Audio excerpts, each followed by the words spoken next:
Welcome to the Commercial Real Estate Investing from A to Z podcast. I'm your host, Steph Boldrini.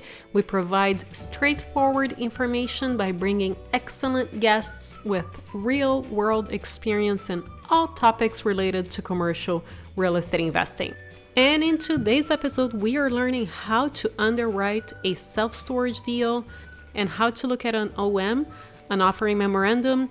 We are chatting with Kathryn East. She is the founder of Sopapta Consulting, Management, and Auditing. She is an expert in the self-storage industry, and I'm very excited to have her here. We're breaking this interview down into 2 episodes.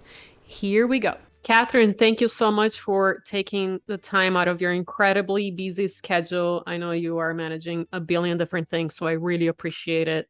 But first, before we start, tell us a little bit about you. Well, I appreciate the billion. I'm not quite sure it's a billion different facilities, but I love where your head's at. Hopefully, eventually I'll get to that point. But of course, I'd have to grow a lot bigger for that to happen. Like Stephanie said, my name is Kathryn East, and I'm what's known as an asset management / operations specialist. So essentially what that means is from A to Z, starting with the broker OMs and underwriting, going all the way through how a facility is actually going to be operated, and then of course going to the auditing side. I specialize in everything from A to Z. So I've been doing this for 16 years. I've held several different positions, from state association executive director to asset management for Kingdom Storage Holdings, to also being the owner operator of my own consulting firm. And I want to let everybody know, because Kathryn is so humble, that I believe it was your very first self-storage job. You made that owner about $1 million in that first year. Is that correct? I did. I was an on-site facility manager. That's what I was hired to do. And after 6 weeks of working in their one office, they came to me and said, "It looks like you're going to get bored in this position. We'd like to know if you could corporate manage our entire portfolio," which was 7 facilities.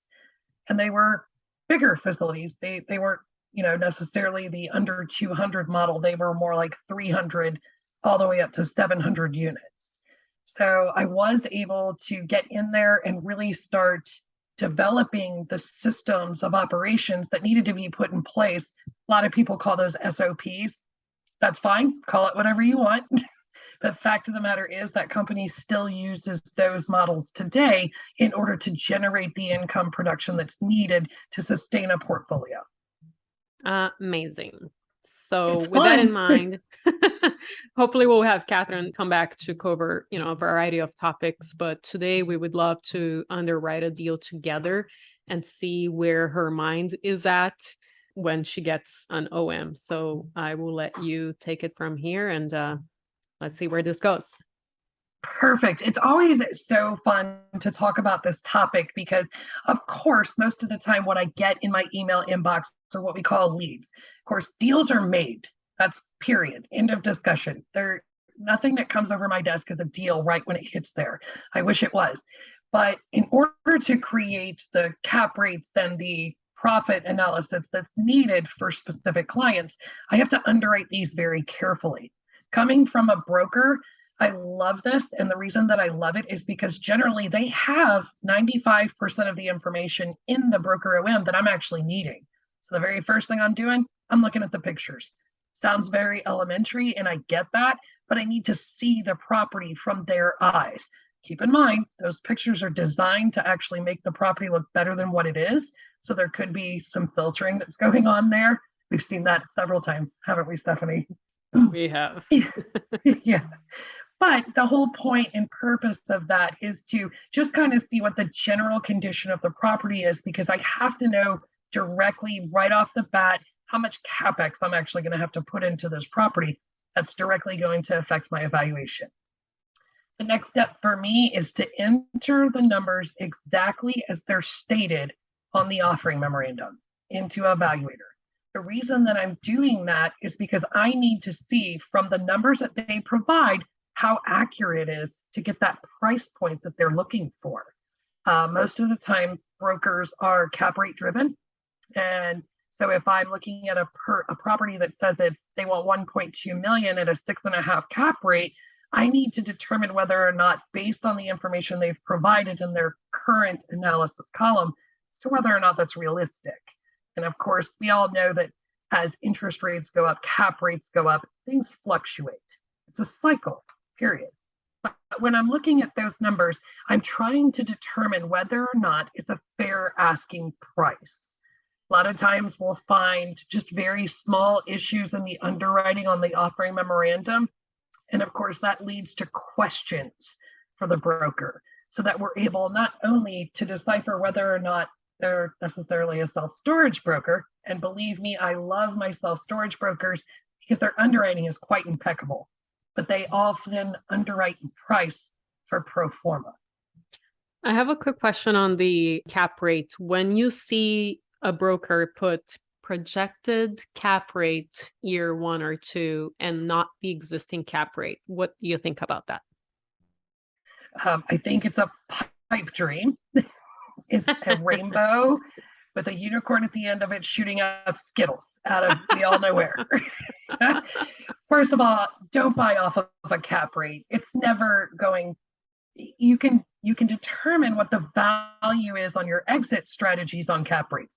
So if I buy this property at a 6.5 cap, I'm estimating to sell it at a 6.5 cap in my exit strategies, which are 3 to 5 years generally. We have seen a lot of inventory come across that's been selling in a year or 18 months. That was a year ago. That's the past. Now we're back onto our holding pattern. Like I said, it's always a cycle. So we're back to the 3 to 5 years. So when they tell me I want $2.4 million based on the exit strategy that I'm projecting in 5 years of an 8 cap, I'm going, well, where did you come up with that information? Because your current column is more like a 2.5. Right, or whatever it is that you're trying to sell me on this broker OM. And that's okay. I get what they're saying. And just so we're clear, guys, a lot of brokers, they're dictated the pricing by the seller themselves. So they have to say to their clients, how much are you wanting for this property? They throw out 2.4. Broker runs the analysis on the current numbers and says, okay, that's at a 4 cap. Interest rates are at a 6.5. You're probably not going to get that. Client says, well, you're going to get it for me anyway, which is why underwriting as is so important, because that's what's going to give you your actual asking price. So whatever their GPRI states, which we often find a few minor errors in that, where they might come up with 240,000 for a GPRI and we come up with 220. We've seen that happen several times. We're all human. Humans make errors. So that's why it's so good to be able to use a tool like Evaluator to decipher what those issues could be. The other thing that's very important to me when I'm underwriting those numbers is, what is their expense ratio? What are they spending right now to currently run this property the way that they're running it? I always look at that because, of course, we teach you 35% is the accepted EGI, which is the estimated gross income percentage of expenses. So I'm always looking at that. I want to see what they're at, because if they're 56%, obviously I'm only underwriting it for 35. That's directly going to affect my price point. Actually, they'll get a better price point if I do it that way. Not necessarily will they get what they're asking for, because in real life, they're asking 2.4. We're not giving them 2.4. We're giving them less. But it helps in the underwriting process if I'm looking at that expense ratio to see what's going on. So I'm checking out the numbers to get my price point. Once I get my price point, I move on to the market. I need to know what I can reasonably do in my first year in that market in order to raise the gross potential rental income and potentially the economic occupancy. Those are two big factors. Now, notice I didn't say I look at those when I'm doing the current underwriting, because I don't. I don't look at them until after I've got a price point. And the reason that is because if they're operating, let's say, at a 60% economic occupancy, I need to be able to do better than that. And I have to show the bank and the investors that I can do better than that. So I'm going out and I'm using very specific sources to obtain the information that I need. So let's start with, I use StoreTrack Explorer. Wonderful tool. I get asked all the time, well, how accurate is it? Well, it's fairly accurate, but you do have to then research outside of StoreTrack as well, which is why Google Earth is so important. And I get a lot of laughs when I say, go to Google Earth. It'll tell you how many facilities are on the market. Just put in your address and click nearby and put in self-storage. Not only does it give you how many are in the market, but it gives you the distance from your own facility, right? Learning something new every day. Yeah. So I check that out just to see what the accuracy to StoreTrack is. The other observation that I need to make is how many of my competitors have websites? Because if they don't have websites, they're not really a competitor, because how do you find them if you're a consumer? So I don't necessarily have to worry about them unless it comes to pricing, which again is why I like to use StoreTrack, because it gives me the average for the market, for the state, and the national. So then I can kind of gauge if they're charging $50 for a 5x10, but the average in this market is 75, I can raise my rates up to 75. Why can't I? Fair enough?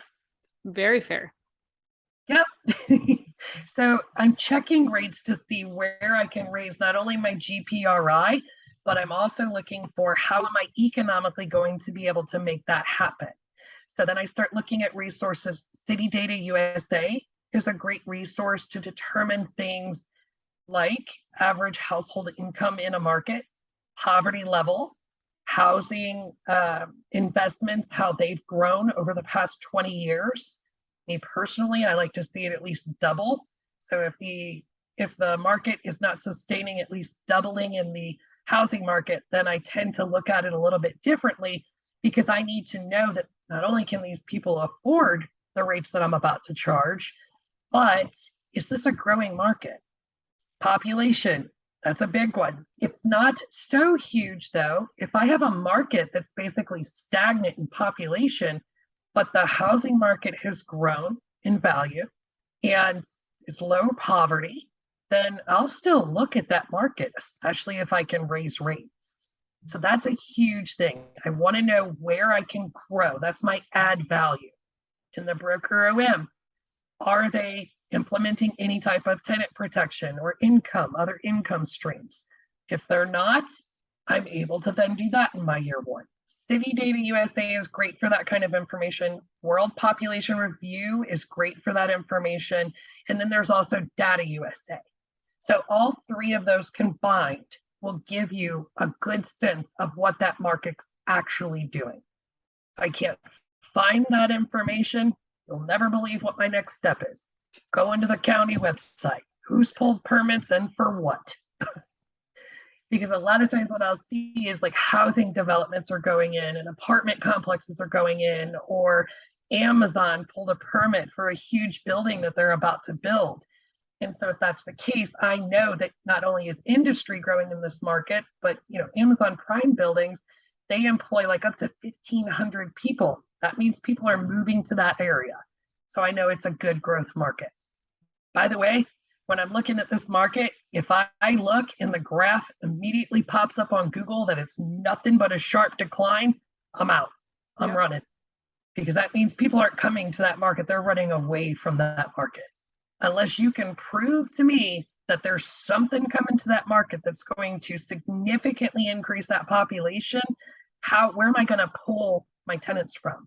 So when I go in and I raise rates to this new rate, 50 to 75, that's a $25 increase per month for these tenants. If they move out, how do I fill it back up? How am I ever going to get beyond the 60% economic occupancy that was stated in that broker OM? I'm not. So once I research that information, determine the structure of my new GPRI, determine the structure of my new economic occupancy, which stabilized is 85%. So I underwrite to 85%. I then apply my 35% expenses, and that will give me a true NOI. That NOI is then divided by their cap rate that they provided, and it tells me what it really should look like. what the price point is. So I hear a lot of mumbling and grumbling right now about, well, interest rates went up, so now this isn't a deal. If it wasn't a deal 6 months ago, it's still not a deal now. Has nothing to do with that cap rate and everything to do with what is the add value for that property. That's where Totally. Yes. So I've put in the current. I've looked at my year one, which sounds super simple, does it not? Yeah. Yeah. So now I've got to move on to how am I going to operate this thing to make sure that my expenses are within that 35% margin. We will continue this interview next week and chat about how to look at a market, what are banks looking for from you, and what questions should you be asking the broker. And if you haven't already, make sure to write us a review on the podcast app. I would love to thank one of our latest reviewers, Mary USF. Excellent podcast, great podcast, well-produced, informative, and with varied episodes that expands my understanding of commercial real estate investing with each episode. Thank you so much for making the time to write us a review, and I will see you next time.